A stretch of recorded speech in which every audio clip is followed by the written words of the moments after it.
مصطفیٰ جان رحمت شفیع امت صلی اللہ تعالی علیہ وسلم نے فرمایا جب بندہ باوضو سوتا ہے اس کی روح عرش کی طرف لے جائی جاتی ہے تو اس کے خواب سچے ہوتے ہیں، اور جب بندہ باوضو نہ سوئے تو اس کی روح پہنچنے سے قاصر رہتی ہے اور اسے عرش تک پہنچنے سے قاصر رہتی ہے، تو اسے پریشان کن خواب آتے ہیں جو سچے نہیں ہوتے۔ تو باوضو سوئیں۔ ایک اور جگہ حدیث پاک میں ہے کہ باوضو سونے والا روزہ رکھ کر عبادت کرنے والے کی طرح ہے۔ سبحان اللہ۔ نبی پاک علیہ الصلوۃ والسلام فرماتے ہیں کہ حضرت انس سے فرمایا بیٹا اگر تم ہمیشہ باوضو رہنے کی استطاعت رکھو تو ایسا ہی کرو، کیونکہ ملک الموت جس بندے کی روح حالت وضو میں قبض کرتے ہیں اس کے لیے شہادت لکھ دی جاتی ہے۔ واہ بھائی واہ، حالت وضو میں دنیا سے جائیں گے تو شہادت کا مرتبہ ملے، تو جیسی وضو ٹوٹ جائے دوبارہ وضو کر لیں، باوضو رہیں، انشاءاللہ برکتیں ملتی رہیں گی۔ اچھا پھر باوضو رہنے کے بڑے فضائل ہیں۔ امام اہل سنت اعلی حضرت نے فرمایا کہ 7 قسم کی برکتیں آپ نے تحریر فرمائی کہ نمبر 1 جو باوضو رہتا ہے ملائکہ اس کی صحبت میں رغبت کرے، قلم اس کے لیے نیکیاں لکھتا رہتا ہے، اس کے اعضاء تسبیح کرتے ہیں، اس سے تکبیر اولا فوت نہ ہو، جب سوئے اللہ پاک کچھ فرشتے بھیجے کہ جن و انس کے شر سے اس کی حفاظت کریں، موت کی سختیاں اس پر آسان ہو، اور جب تک باوضو ہو امان الہی میں رہے۔ تو سبحان اللہ، کیا بات ہے امیر اہل سنت کی، آپ نے ہمیں مدنی نیک اعمال میں یہ نیک عمل بھی دے دیا ہے کہ پورا دن باوضو رہیں، اکثر باوضو رہیں۔ تو انشاءاللہ نیت کر لیں کہ اب روزانہ باوضو رہیں گے انشاءاللہ۔ اچھا اب بہت ساری بیماریوں سے وضو میں بچت کیسی ہے؟ سبحان اللہ، وضو میں ہاتھ دھونے کی برکت سے ہاتھوں میں گرمی دانوں، جلدی سوزش، ایگزیما وغیرہ بیماریوں سے نجات مل جاتی ہے۔ وضو میں کلی اور مسواک کی مدد سے ایڈز جیسی تکلیف دہ بیماری، منہ کے کنارے پھٹنے، معدے کے امراض اور بلغمی امراض سے حفاظت ہوتی ہے۔ غرغرہ کرنے کی برکت سے گلے کے امراض سے نجات مل جاتی ہے۔ ناک میں پانی چڑھانے کی برکت سے دائمی نزلہ اور ناک کے زخم وغیرہ سے حفاظت ہو جاتی ہے۔ وضو میں چہرہ دھونے کی برکت سے الرجی سے چہرے کی حفاظت ہوتی ہے، اس کا مساج ہو جاتا ہے، خون کا بہاؤ جو ہے وہ رواں ہو جاتا ہے۔ کوہنی پر 3 بڑی رگیں ہیں جن کا تعلق دل، جگر اور دماغ سے ہے، تو سبحان اللہ جو کونیوں سمیت ہاتھ دھوتا ہے اس کے دل اور دماغ کو تقویت ملتی ہے۔ کیا بات ہے۔ سر اور گردن کے درمیان حبل الورید یعنی شہ رگ واقع ہے، اس کا تعلق ریڑھ کی ہڈی سے، حرام مغز اور جوڑوں سے ہے۔ جب وضو کرنے والا گردن کا مسا کرتا ہے تو سبحان اللہ ریڑھ کی ہڈی سے جو برقی رو ہوتی ہے وہ شہ رگ میں ذخیرہ ہو جاتی ہے اور ریڑھ کی ہڈی سے ہوتی ہوئی جسم کے تمام اعصابی نظام میں پھیل جاتی ہے اور اعصابی نظام کو قوت حاصل مل جاتی ہے۔ تو سبحان اللہ وضو کی تو کیا بات ہے۔ اب وضو کرتے وقت ہمیں کچھ وظائف بھی بتائے گئے، وہ بھی سن لیجئے، انشاءاللہ آج سے عمل کرنا شروع کر دیں۔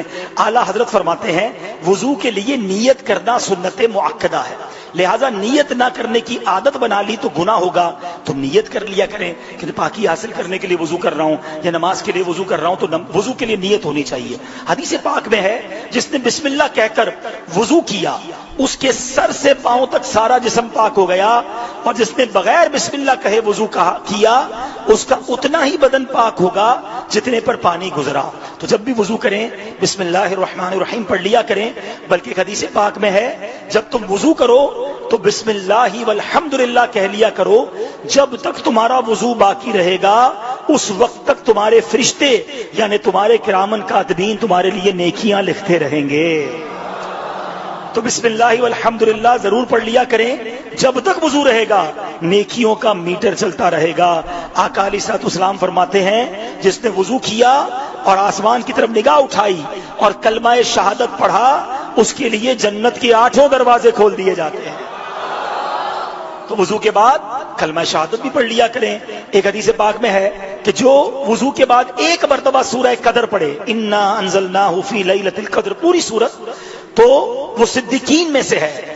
جو 2 مرتبہ پڑھے تو شہداء میں شمار کیا جائے گا، جو 3 مرتبہ پڑھے گا تو اللہ پاک میدان محشر میں اسے اپنے انبیاء کے ساتھ رکھے گا۔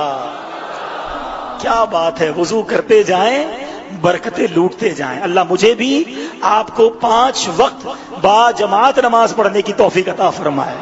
تو بہرحال اگر کوئی شخص اچھی طریقے سے وضو کرے تو اس کے سارے اعضاء کے گناہ جو ہیں، صغیرہ گناہ جو ہیں، اس پانی کے ساتھ نکل جاتے ہیں۔ اور سبحان اللہ، اللہ والوں کو یہ باتیں نظر بھی آ جایا کرتی تھیں۔ امام اعظم ابو حنیفہ، کروڑوں حنفیوں کے پیشوا حضرت نعمان بن ثابت رضی اللہ تعالیٰ کا معاملہ یہ ہے کہ آپ جب وضو فرماتے تھے نا تو جب دوسرے لوگ آپ کے ساتھ وضو کرتے تھے تو جو ان کے گناہ جھڑتے تھے نا، آپ ان گناہوں کو بھی دیکھ لیا کرتے تھے، آپ کو نظر آ جایا کرتے تھے۔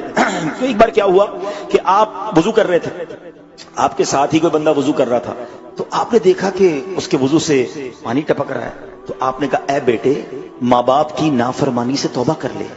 اس نے کہا میں نے توبہ کی۔ اب ایک اور شخص وضو کر رہا تھا تو آپ نے اس کو کہا کہ میرے بھائی بدکاری سے توبہ کر لے۔ اس نے کہا حضور میں نے توبہ کی۔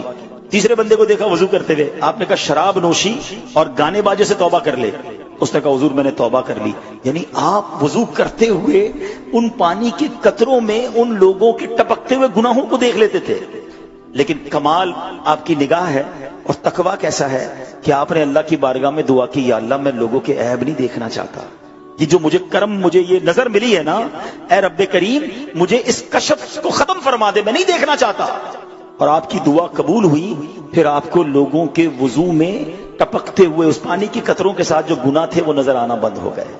اب میرے پیارے اسلامی بھائیوں، یہاں بھی بڑی پیاری بات سیکھنے کو مل رہی ہے۔ یہ تو چلے پتا، ہمیں حدیث سے بھی پتا چل گیا کہ گناہ معاف ہو جاتے ہیں، لیکن لوگوں کے عیب جاننا، ان کو نظر آتے تھے، انہوں نے دعا کر کے بند کروا دیے، اور ہم تلاش کر رہے ہوتے ہیں۔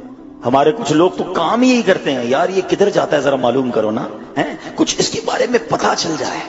اللہ اکبر۔ اور اگر پتا چل جائے تو اب چین نہیں آتا کہ ذرا میسج چلائیں، ذرا واٹس ایپ چلائیں، لوگوں کو بتائیں ہاں وہی جس نے اتنی بڑی بڑی باتیں کرتا تھا نا، اس کا یہ پرابلم ہے، اس کے بچے کا یہ پرابلم ہے، اس کے گھر میں یہ مسئلہ ہے۔ یاد رکھیے حدیث پاک کا مضمون ہے کہ جو کسی کے عیب کھولتا ہے اس کے عیب کھول دیے جاتے ہیں، اور جو کسی کے عیب چھپاتا ہے اللہ اس کے عیب بھی چھپا دیتا ہے۔ اگر زندگی میں کسی کے عیب پتا بھی چل جائے نا تو ہم پر واجب تو نہیں سب کو بتائیں، ہم بھی تو انسان ہیں نا۔ آپ کو پتا ہے ہمارے کتنے عیب ہیں جو لوگوں کو نہیں پتا؟ ہمارے اکیلے میں کیے گئے اگر گناہ لوگوں کو پتا چل جائیں، ہماری خطائیں لوگوں کو پتا چل جائیں تو کوئی منہ نہ لگائے۔ اللہ نے ہمارے عیب چھپائے ہیں اور ہم چاہتے ہیں یہ چھپے رہیں، لیکن دوسروں کے عیبوں کی بڑی تلاش رہتی ہے۔ نہ کریں ایسا۔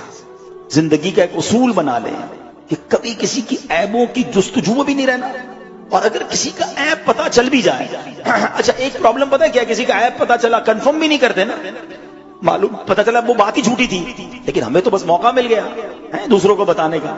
ایسا بالکل بھی نہ کریں، یہ اتنا مذموم عمل ہے۔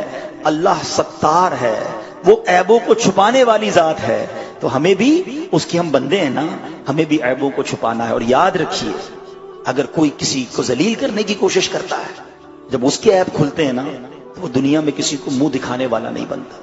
اچھا پھر ایک اور پرابلم پتہ ہے کیا ہے؟ کوئی شخص بیچارہ گناہ کرتا تھا، غلط کام کرتا تھا، توبہ کر لی، اس نے وہ کام چھوڑ دیا، اب بھی اس کو وہ کام یاد دلایا جاتا ہے، تم تو پہلے یہ کرتے تھے نا۔ اللہ اکبر۔ روایتوں میں آتا ہے جو کسی کو پچھلے کاموں پر، پچھلے گناہوں پر آر دلائے گا، ڈر ہے کہ یہ خود اس گناہ میں مبتلا ہو جائے گا۔ تو کبھی بھی زندگی میں کسی کو اگر کسی کا ماضی ایسا ہے اور اس نے توبہ کر لی، اللہ کریم ہے۔ بلکہ اولیاء کرام کی سیرت تو پڑھو نا یار، کئی اولیاء کرام ایسے تھے جو پہلے سے نیک نہیں تھے، ڈاکو تھے حضرت فضیل بن عیاض، مگر توبہ کی اور اولیاء کے سردار بن گئے۔ تو اللہ کسی کی توبہ قبول فرما لے اور اس کو جناب ولیوں کا سردار بنا دے، ہم کون ہوتے ہیں اس کو پچھلے معاملات پر آر دلانے والے؟ تو بہرحال یہ بات بھی بڑی اہم ہے جو ہم نے سمجھنی ہے۔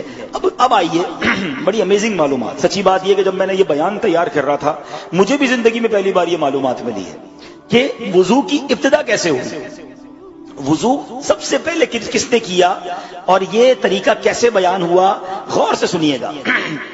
حضرت مولا علی شیر خدا کرم اللہ تعالی وجہ الکریم ایک بار طواف فرما رہے تھے، تو اس دوران کسی نے آپ کے کاندھے پر ہاتھ رکھا اور عرض کی حضور میں ایک سوال پوچھنا چاہتا ہوں۔ تو مولا علی نے خاموشی اختیار فرمائی، طواف جاری رکھا۔ جب 7 چکر پورے ہو گئے تو آپ نے فرمایا این السائل، وہ سوال کرنے والا کدھر گیا؟ تو وہ شخص حاضر ہوا، تو آپ نے فرمایا آپ پوچھو کیا پوچھنا ہے؟ تو وہ کہتا ہے اسألوک عن بدء الوضوء کیف کان و این کان، کہتا ہے حضور یہ فرمائیے کہ وضو کی ابتدا کب اور کیسے ہوئی؟ اب مدینۃ العلم ہے آپ تو آقا علیہ الصلوۃ والسلام فرماتے ہیں نا کہ میں علم کا شہر ہوں اور علی اس کا دروازہ ہے، تو باب مدینۃ العلم ہویا. تو آپ فرماتے ہیں کہ اللہ پاک نے جب فرشتوں سے فرمایا تھا نا انی جاعل فی الارض خلیفہ، میں زمین میں اپنا نائب بنانے والا ہوں، تو فرشتوں نے کیا عرض کیا تھا؟ اتجعل فیہا من یفسد فیہا ویسفک الدماء، کیا ایسے کو نائب کرے گا جو اس پہ فساد پھیلائے اور خون ریزیاں کرے؟ فرشتوں نے یہ بات بطور اعتراض نہیں کہی تھی، وہ حکمت جاننا چاہتے تھے کہ عرض کر رہے تھے مولا ہم تیری پاکی بولتے ہیں، تیری عبادت کرتے ہیں، تیری حمد و ثنا کرتے ہیں، ہم میں کسی کو خلیفہ بنا دے، انسان کو خلیفہ بنانے کی کیا حکمت ہے؟ تو اللہ نے کیا فرمایا تھا؟ انی اعلم ما لا تعلمون، مجھے معلوم ہے جو تم نہیں جانتے. اب رب کائنات کا جب یہ فرمان ہوا نا تو فرشتوں کو خوف ہوا کہ ہم نے اللہ پاک کی بارگاہ میں لگتا ہے بڑی جرت کر لی ہے، اور اسی خوف سے وہ اللہ تعالیٰ کے عرش کا طواف کرنے لگے. اس پر اللہ پاک نے ارشاد فرمایا کہ اے فرشتوں کیا تم میری مغفرت اور رضا چاہتے ہو؟ عرض کی جی ہاں مولا، ہم تیری مغفرت سے بڑھ کر کیا چیز ہے ہمارے لیے، سب سے بڑی خوشی ہے ہماری. اس پر اللہ پاک نے ارشاد فرمایا عرش کے نیچے ایک نہر ہے جسے نہر الحیوان کہا جاتا ہے، وہاں چلے جاؤ. فرشتے وہاں پہنچ گئے. اللہ پاک نے فرمایا کہ پونچھوں تک ہاتھ دھو لو، تو فرشتوں نے ہاتھ دھو لیے. اللہ پاک نے فرمایا تمد مدو ثلاثن، 3 بار کلی کرو، تو فرشتوں نے 3 بار کلی کی. اللہ پاک نے فرمایا استنشقوا ثلاثن، اب ناک میں 3 بار پانی چڑھاؤ، تو فرشتوں نے 3 بار ناک میں پانی چڑھایا. پھر فرمایا چہرے دھو لو، فرشتوں نے چہرے دھو لیے. اب حکم ہوا کونیوں سمیت ہاتھ دھو لو، فرشتوں نے ہاتھ دھو لیے. اللہ اکبر. پھر حکم ہوا سر کا مسا کرو، فرشتوں نے سر کا مسا بھی کیا. آخر میں حکم ہوا اپنے پاؤں دھو لو، فرشتوں نے پاؤں بھی دھو لیے. اچھا سبحان اللہ، ایک بڑا ریلیونٹ سوال ہے، کیا فرشتوں کے بھی ہاتھ پیر ہیں؟ کیا فرشتوں کی بھی ناک ہے؟ وہ بھی کلی کر سکتے ہیں؟ ان کے سر پہ مسا کیسے ہو سکتا ہے؟ سبحان اللہ. علماء نے بڑا پیارا جواب دیا کہ یہ سب اعضاء فرشتوں کے ہیں، مگر کیسے ہیں یہ اللہ پاک بہتر جانتا ہے. اچھا اب جیسے حکم ہوا ایسا سب کو کر لیا. اب فرشتوں کو اللہ پاک نے فرمایا یوں کہو سبحانک اللہم وبحمدک اشہد ان لا الہ الا انت استغفرک واتوب الیک. فرشتوں نے یہ بھی کر لیا. اب فرشتوں نے جب یہ کر لیا تو اللہ پاک نے فرمایا اے میرے فرشتوں، جو بھی صاحب ایمان یہ کرے گا جیسے تم نے کیا ہے، میں اسے اپنی مغفرت اور رضا سے نواز دوں گا. جب وہ ہاتھ دھوئے تو اس کے ہاتھوں کے کلی کرے تو منہ کے اندر کے، ناک میں پانی ڈالے تو ناک کے، چہرہ دھوئے تو چہرے کے، پاؤں دھوئے تو پاؤں کے گناہ جڑ جاتے ہیں اگرچہ زمین سے آسمان تک کیوں نہ ہو. جب وہ سر کا مسا کرتا ہے تو میری رحمت اس کو ڈھانپ لیتی ہے. فرشتوں نے عرض کیا مولا کیا یہ ساری برکتیں، ساری رحمتیں صرف ہمارے لیے ہی خاص ہیں؟ فرمایا یہ تمہارے لیے بھی ہیں، اور جسے میں خلیفہ بناؤں گا یعنی حضرت آدم علیہ السلام، ان کی اولاد کے لیے بھی یہی فضیلت ہے. ہائے ہائے سبحان اللہ. گویا فرشتوں نے سب سے پہلے وضو کیا، اللہ کی طرف سے گویا انہیں وضو کا طریقہ بتایا گیا، اور اس کے بعد یہ نعمتیں ہمیں بھی نصیب ہو گئیں کہ جب جب وضو کریں گے گناہ جو ہے وہ معاف ہو جائیں گے. اچھا پھر ہمیں تو اور آسانی بھی دے دی گئی نا، کبھی وضو کرنے جائیں، سفر پر ہیں، پانی نہیں ہے، اب وضو کیسے کریں؟ تو سبحان اللہ تیمم کی اجازت ملی. اچھا یہ کیسے اجازت ملی؟ یہ بھی ایک کمال کا واقعہ ہے. بخاری اور مسلم کی روایت ہے، ایک مرتبہ پیارے آقا مکی مدنی مصطفیٰ صلی اللہ تعالی علیہ وسلم صحابہ کرام سمیت سفر پر تھے. مسلمانوں کی پیاری امی جان حضرت عائشہ صدیقہ رضی اللہ تعالیٰ عنہ بھی شریک سفر تھی. راستے میں کسی جگہ بی بی عائشہ صدیقہ ہماری امی حضور طیبہ طاہرہ رضی اللہ تعالیٰ عنہ کے گلے کا ہار کہیں گم ہو گیا. چنانچہ ہار کی تلاش میں قافلہ رک گیا. اب رات ہو گئی، اندھیرا چا گیا، تو حکم یہ ہوا کہ اب رات یہیں بسر کر لی جائے. اب رات وہیں بسر ہو گئی. اب نماز کا وقت آیا فجر میں، تو سارا قافلہ بھی ہے اور پانی بھی نہیں ہے. اچھا اس وقت تک تیمم کی اجازت نہیں ملی تھی. اب بغیر پانی وضو کا وقت، اب نماز کا وقت جا رہا ہے، پانی نہیں ہے. تو اب سبحان اللہ پارہ نمبر 6 سورہ مائدہ کی آیت نمبر 6 نازل ہوئی. اس کا ترجمہ کیا ہے؟ اللہ فرماتا ہے اے ایمان والو، جب نماز کو کھڑے ہونا چاہو تو اپنا منہ دھو اور کوہنیوں تک ہاتھ اور سروں کا مسا کرو اور گٹوں تک پاؤں دھو، اور اگر تمہیں نہانے کی حاجت ہو تو خوب ستھرے ہو لو، اور اگر تم بیمار ہو یا سفر میں ہو یا تم میں کوئی قضائے حاجت سے آیا یا تم نے عورتوں سے صحبت کی اور ان صورتوں میں پانی نہ پایا تو پاک مٹی سے تیمم کرو، تو اپنے منہ اور ہاتھوں کا اس سے مسا کرو۔ اللہ نہیں چاہتا کہ تم پر کچھ تنگی رکھے، ہاں یہ چاہتا ہے کہ تمہیں خوب ستھرا کر دے اور اپنی نعمت تم پر پوری کر دے کہ کہیں تم احسان مانو۔ سبحان اللہ، یہ آیت نازل ہوئی اور مسلمانوں کو مٹی سے یا زمین کی جنس سے تیمم کرنے کی اجازت مل گئی۔ صحابہ کرام نے بڑا خوب فرمایا، کہتے ما ہیا بأولی برکتکم یا آل ابی بکر، کہا اے آل ابو بکر، یعنی اے اولاد ابو بکر رضی اللہ تعالیٰ عنہ، یہ تمہاری پہلی برکت نہیں ہے۔ مطلب یہ کہ مسلمانوں کو ہماری امی حضور بی بی عائشہ صدیقہ رضی اللہ تعالیٰ عنہ سے اور بھی بہت ساری برکتیں پہنچی ہیں۔ سبحان اللہ۔ اچھا، اب ان آیتوں میں، اس آیت میں دو بڑی اہم باتیں پتہ چلی کہ وضو کے 4 فرائض بیان ہوئے، اور وضو کرنے کو نہ ملے، پانی نہ ملے تو مٹی سے تیمم کرنے کا حکم دیا گیا، مٹی سے بھی تیمم کیا جا سکتا۔ اب اور خوبصورت بات سنیے گا کہ امام غزالی رحمۃ اللہ تعالی فرماتے ہیں، کیا بات ہے امام غزالی کی، دیکھو ہم بچپن سے سن رہے ہیں پانی ہو تو وضو کرو، پانی نہ ہو تو تیمم کرو، لیکن امام غزالی کیسی کمال کی بات لائے۔ آپ فرماتے ہیں کہ وضو اور غسل کے لیے اللہ کریم نے 2 چیزیں مقرر فرمائی، پانی یا مٹی۔ پانی سے ہم وضو یا غسل کرتے ہیں، مٹی سے تیمم کرتے ہیں۔ امام غزالی فرماتے ہیں ذرا غور کرو، دنیا میں یہ دونوں چیزیں آگ بجھانے کے کام آتی ہیں۔ اب غور سے سنیے گا، آگ لگ جائے تو کیا کرنا ہے؟ پانی ڈالنا ہے، پانی نہ ہو تو مٹی ڈال دے، پھر بھی آگ بجھ جاتی ہے۔ سبحان اللہ۔ تو فرماتے پانی اور مٹی دونوں ہی آگ بجھانے کا کام کرتے ہیں، لہٰذا جب مومن آدمی وضو کے لیے یا غسل کے لیے پانی استعمال کرتا ہے یا جناب مٹی استعمال کرتا ہے تو انشاءاللہ عز و جل اس سے جہنم کی آگ بجھ جائے گی۔ اچھا، اب دنیا میں آگ زیادہ ہو تو پانی بھی زیادہ چاہیے، تھوڑا سا پانی بڑی آگ کو نہیں بجھاتا، اور دنیا کی آگ سے 70 گنا زیادہ آگ ہے مضبوط، اور اتنی خطرناک آگ ہے جہنم کی۔ وضو کا پانی تو بہت تھوڑا ہے، فرمایا لیکن برکت ایسی ہے کہ بندہ وضو کرتا رہے، انشاءاللہ اس وضو کے پانی سے جہنم کی آگ اس کے لیے بجھ جائے گی انشاءاللہ۔ کیا بات ہے۔ اچھا، اب ایک اور خوبصورت بات، آج میں نے کہا نا وضو کے موضوع پر ایسی ایسی باتیں سیکھنے کو مل رہی ہیں کہ ایمان تازہ ہو رہا ہے۔ اب اس کے 4 فرض ہیں وضو کے، چلو 4 فرض دہرا بھی لیجئے، ہو سکتا ہے کچھ لوگوں کو نہ پتا ہو تو آج تھوڑی سی دہرائی بھی ہو جائے۔ وضو کے کتنے فرض ہیں؟ پہلا فرض ہے چہرہ دھونا۔ پہلا فرض کیا ہے؟ دوسرا فرض ہے دونوں ہاتھوں کا کونیوں سمیت دھونا، یہ کونیوں سمیت دونوں ہاتھ دھونا۔ دوسرا فرض کیا ہے؟ پہلا فرض کیا ہے؟ چہرہ دھونا۔ دوسرا فرض کیا ہے؟ کونیوں سمیت دونوں ہاتھ دھونا۔ تیسرا فرض ہے چوتھائی سر کا مسح کرنا، اور چوتھا فرض ہے ٹخنوں سمیت پاؤں دھونا۔ یہ 4 فرض یاد رکھیں۔ بعض اوقات اس کا فائدہ پتہ کیا ہوتا ہے؟ آپ صبح اٹھے، فجر کا وقت کم ہے، ٹھیک ہے، یا ٹرین میں جا رہے ہیں، کبھی بعض اوقات سفر میں ہوتے ہیں، بہت تھوڑی دیر ملتی ہے نماز وضو کرنے اور نماز پڑھنے کے لیے۔ اب ہم کلی بھی کر رہے ہیں، مسواک بھی کر رہے ہیں، ناک میں پانی بھی چڑھا رہے ہیں، فجر کا ٹائم ہی ختم ہو گیا۔ نہیں، ٹائم تھوڑا ہے، 4 فرض پر عمل کریں، نماز ادا کر لیں تاکہ آپ کی نماز پوری ہو جائے۔ تو بہرحال 4 فرض یاد ہو گئے۔ اب آئیے، کیا خوبصورت بات امام غزالی فرماتے ہیں کہ روزے قیامت عذاب بھی 4 ہی ہیں۔ چہرہ سیاہ ہو جائے گا، اللہ قرآن میں فرماتا ہے یوم تبیض وجوہ وتسود وجوہ، فرمایا جس دن کچھ منہ اجالے چمکتے ہوں گے اور کچھ منہ کالے ہو جائیں گے۔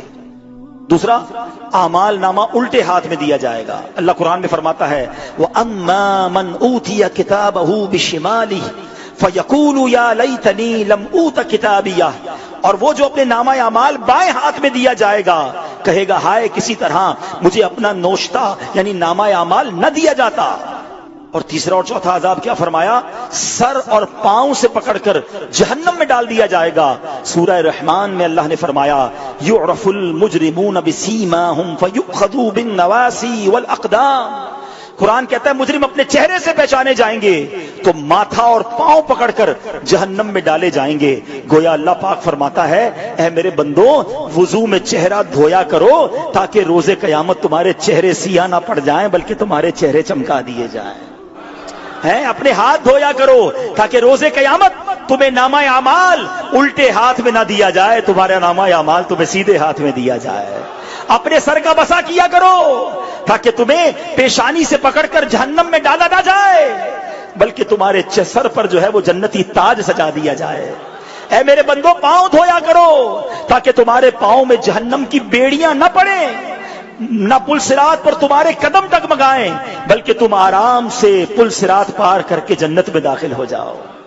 سبحان اللہ، کیا بات ہے وضو کی. اگر بار بار وضو کرتے رہیں، صحیح طریقے سے وضو کرتے رہیں، اور سبحان اللہ اب اس کی اگر سائنٹیفکلی بات کی جائے تو اب تو یہ پروف ہو چکا ہے کہ جناب اگر وضو کیا جاتا ہے، لوگ کہتے ہیں ڈپریشن یا کسی طریقے کی انزائٹی ہے، بندہ گھبراہٹ میں ہے، اس کا منہ دھلا دیا جائے، اس کے ہاتھ دھلا دیے جائیں تو اس کا جو ہے بہت سارا ٹینشن ریلیز ہو جاتا ہے. بڑے بڑے سائنٹسٹ اور ڈاکٹرز اب کہتے ہیں کہ جناب ہم نے غور کیا کہ مسلمانوں میں مایوسی اور ڈپریشن جو ہے وہ کم ہے دیگر قوموں میں، کیونکہ وہ وضو کرتے ہیں، اور جب وہ وضو کرتے ہیں تو مایوسی کا لیول جو ہے وہ کم ہو جاتا ہے. اسی طرح پچھلے سالوں میں جو کووڈ آیا تھا، بڑی لوگوں نے تحقیقیں کی کہ جناب دنیا کے کئی ملکوں میں لاکھوں کی تعداد میں لوگ دنیا سے چلے گئے، مگر مسلمانوں میں ہم نے اس کی ہلاکتیں یا اس کی تکلیفیں کم دیکھی. جب بہت زیادہ تحقیق کی گئی تو ایک تحقیق یہ بھی آئی کہ کووڈ میں بار بار کہا جاتا تھا اپنے ہاتھ کو دھوئیں، اپنے منہ کو دھوئیں، اپنے ناک کو صاف کریں. سبحان اللہ، جو مسلمان وضو کرتے تھے وہ آٹومیٹکلی جراثیم سے پاک ہو رہے تھے. اللہ نے ان کو بہت ساری مصیبتوں اور بلاؤں سے بچایا. تو سبحان اللہ، اگر ہم سائنٹیفکلی بھی دیکھیں تو وضو کے بہت سارے معاملات ہیں. بلکہ اگر میں آپ سے پوچھتا ہوں، ہمارے ساتھ کئی بار ایسا ہوا ہوگا کہ بڑی ٹینشن، بڑی فکر، بڑی تھکاوٹ، مگر جیسے ہی وضو کرتے ہیں نماز سے پہلے تو کتنے فریش ہو جاتے ہیں، کتنا جناب ایسا لگتا ہے کوئی بہت بڑا بوجھ جو ہے وہ سر سے اتر گیا ہے. تو اب میں بات کرنا چاہوں گا میرے ان اسلامی بھائیوں سے جو 15 دن پہلے تو روزانہ وضو کر رہے تھے، جو 15 دن پہلے تو ساری نمازیں پڑھ رہے تھے. ارے ابھی 15 دن ہی تو ہوئے ہیں، کہاں چلے گئے ہو؟ کیوں مسجدیں خالی ہو گئی؟ کیوں جناب وضو خانے پہ وہ نمازی وضو کرتے نظر نہیں آ رہے؟ اللہ اکبر، ایسا نہ کریں میرے پیارے اسلامی بھائی. ہم صرف رمضان کے لیے نمازی نہ تھے، ہم صرف رمضان کے لیے رب کے فرما بردار نہ تھے. ارے رمضان میں تو ہماری پریکٹس کروائی گئی شیطان کو بند کر کے کہ آؤ ذرا مقابلے کی تیاری کر لو. وہ کہتے ہیں نا نیٹ پریکٹس ہوتی ہے پھر بڑا مقابلہ ہوتا ہے. شیطان کو بند کر کے 1 مہینہ پریکٹس کروائی گئی کہ تگڑے ہو جاؤ نا. قرآن کہتا ہے کہ ایمان والو ہم نے تم پر روزے فرض کیے جیسا کہ پچھلی قوموں پر فرض کیے، لعلکم تتقون، تاکہ تقوی اختیار کرو. ہمیں تو تقوی کی پریکٹس کروائی گئی تھی.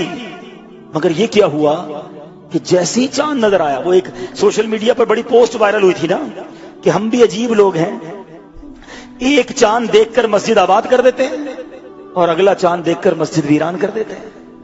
ایسا نہ کریں. یہ ہے وضو. مبارک انہیں جو اتنا بار بار نماز پڑھتے ہیں، وضو کرتے ہیں، کتنی برکتیں ہیں. جسم کا میل، جراثیم تو دور ہو ہی رہے ہیں، اللہ کی رحمت سے گناہ بھی دھل رہے ہیں. نہ جاؤ مسجدوں سے دور، آ جاؤ. اگر کسی کا تعلق ٹوٹ گیا ہے، کوئی نمازوں میں سستی اختیار کر گیا ہے، کوئی رمضان کے بعد مسجدوں سے دور چلا گیا ہے، ایسا نہ کرو میرے پیارے اسلامی بھائیوں اور اسلامی بہنوں. خدارا پھر سے ایک بار اپنا تعلق جوڑ لیں اور شیطان کو یہ جواب دیں کہ ہم رمضان میں بھی اللہ کے بندے، ہم رمضان کے بعد بھی اللہ کے بندے ہیں. ہم نے رمضان میں بھی نمازیں پڑھی ہیں اور انشاءاللہ اب سارا سال نمازیں پڑھیں گے انشاءاللہ. سب مل کر جس کی نیت بنتی ہے وہ نیت کریں کہ آج کے بعد ہماری کوئی نماز قضا نہیں ہوگی انشاءاللہ. اور وضو بھی دیکھیں باقاعدہ پورا عمل ہے. میرا بیان چونکہ مختصر وقت ہوتا ہے، ورنہ وضو کا ایک پورا پریکٹیکل ہے، پورا طریقہ ہے.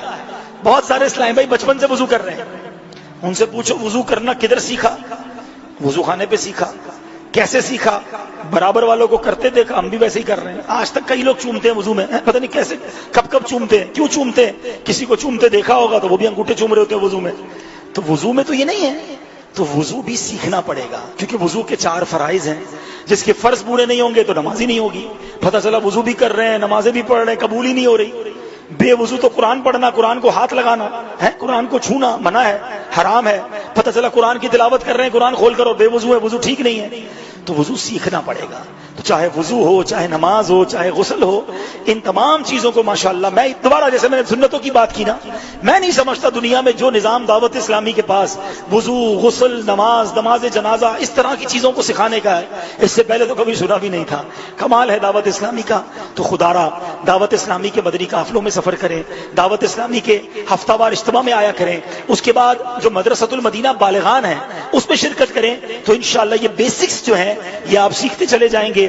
بہت سارے لوگ ہمیں ملے جب وہ مدنی قافلوں میں گئے، انہوں نے جا کر کہا کہ 50 سال سے نماز پڑھ رہے ہیں، پہلی بار وضو کا طریقہ پتہ چلا ہے، پہلی بار نماز کے فرائض پتہ چلے ہیں. شرمندہ بھی ہوئے. تو آج آپ اگر اب تک نہیں گئے مدنی قافلوں میں یا وضو کے فرائض شرائط اور واجبات نہیں سیکھے تو برائے کرم آپ اس پر دعوت اسلامی کے مدنی ماحول میں جو یہ ہمارے مدنی قافلے ہیں، ہفتہ وار اجتماعات ہیں، مدرسۃ المدینہ بالغان ہیں، اس میں ضرور شامل ہوں تاکہ یہ تمام باتیں ہم سیکھ سکیں۔ اب آخر میں، آج تھوڑا سا گلا ساتھ نہیں دے رہا، آخر میں چونکہ میں نے کہا تھا کہ ہم سید الشہداء سیدنا حمزہ رضی اللہ عنہ کا ذکر خیر کریں گے، کیا بات ہے ان کی، میرے آقا علیہ الصلوۃ والسلام ان سے کتنی محبت فرماتے، میرے آقا کے یہ چہیتے چچا، اور غزوہ احد میں 700 کے قریب مسلمان شریک ہوئے۔ یاد رہے 2 ہجری میں غزوہ بدر ہوا اور 3 ہجری میں غزوہ احد ہوا۔ غزوہ بدر میں مسلمان 313 کی تعداد میں تھے، وہاں لڑنے کا اتنا موقع نہیں ملا کیونکہ وہاں تو اللہ نے فرشتوں کی مدد بھیج دی تھی، مسلمان تلوار اٹھاتے تھے اس سے پہلے ہی دشمن کا سر قلم ہو جاتا تھا۔ صحابہ آتے تھے کہتے حضور ہم تو بھی تلوار اٹھاتے پہلے ہی دشمن مر جاتا ہے، تو آقا علیہ الصلوۃ والسلام فرماتے تھے یہ تیسرے آسمان کی مدد آئی ہے، یہ فرشتوں کی مدد آئی ہے، تو اللہ پاک نے فرشتوں سے مدد فرمائی۔ مگر غزوہ احد، یہاں میں ایک مشورہ ضرور دوں گا کہ تمام وہ اسلامی بھائی جو مجھے سن رہے ہیں غزوہ احد کو ضرور پڑھیں۔ سیرت مصطفیٰ میں سے یہ اسلامی تاریخ کا وہ واقعہ ہے جس میں جتنی قربانی کی داستانیں رقم ہوئی ہیں وہ کسی اور غزوے میں نہیں ہوئی۔ صحابہ کرام نے دیوانہ وار نبی پاک پر اپنی جانیں قربان کی، آ کر نچھاور ہوئے، پیارے آقا کے آگے ڈھال بن گئے۔ خدا کی قسم اتنے واقعات ہیں، بندہ پڑھتا جائے ایمان تازہ ہو جاتا ہے۔ یہ وہی غزوہ ہے کہ جب حضرت سعد بن ابی وقاص رضی اللہ عنہ تیر چلا رہے تھے تو نبی پاک آپ کے پیچھے کھڑے تھے، حضرت سعد کہتے حضور تھوڑا سا سر نیچے کر لیں کہیں کوئی تیر آپ کو نہ لگ جائے، اپنا چہرہ اپنا سینہ آگے رکھتے۔ اللہ اکبر، نبی پاک حضرت سعد کے تیر چلانے کو کتنا پسند فرماتے کہ آپ تیر پکڑاتے جاتے اور فرماتے اے سعد تیر چلاؤ میرے ماں باپ تجھ پر قربان۔ صحابی کہتے تھے حضور ہمارے ماں باپ آپ پر قربان، حضرت سعد کی قسمت پر ہماری جان قربان کہ نبی پاک فرما رہے ہیں اے سعد تیر چلاؤ میرے ماں باپ تجھ پر قربان۔ یہ وہی غزوہ ہے کہ حضرت حنظلہ رضی اللہ تعالیٰ عنہ نئے شادی شدہ ہیں، اللہ اکبر، اپنی زوجہ کے ساتھ آرام کر رہے ہیں، 17 دن ہوئے ہیں شادی کو اور اعلان ہوتا ہے کہ مسلمانوں کو مدد کی حاجت ہے، غزوے کا اعلان ہوتا ہے۔ آپ دیوانہ وار میدان احد میں پہنچتے ہیں اور جنگ کرتے کرتے شہید ہو جاتے ہیں۔ جب آپ کی لاش کو تلاش کیا جاتا ہے آپ کی لاش نہیں ملتی ہے، آپ کا جنازہ نہیں ملتا ہے۔ اب جناب جب غور کر رہے ہیں کہ میت کہاں ہے، صحابہ نے کہا حضور حنظلہ کی میت نہیں مل رہی۔ نبی پاک نے فرمایا حنظلہ کو ملائکہ آسمان پر لے کر گئے ہیں، حنظلہ کو وہاں غسل دیا جا رہا ہے۔ اور جب آپ کا جنازہ واپس آیا تو آپ کے بالوں سے پانی ٹپک رہے تھے، اس لیے آپ کو غسیل الملائکہ کہا گیا۔ پوچھا گیا یہ غسل کیوں دیا گیا؟ فرمایا آپ اپنی زوجہ کے ساتھ تھے، آپ کو غسل کی حاجت تھی، مگر جب اعلان ہوا تو آپ نے کسی چیز کو نہیں دیکھا اور آپ دوڑتے ہوئے میدان جنگ میں آ گئے۔ اللہ اکبر، کس قربانی کی داستان کی بات کی جائے۔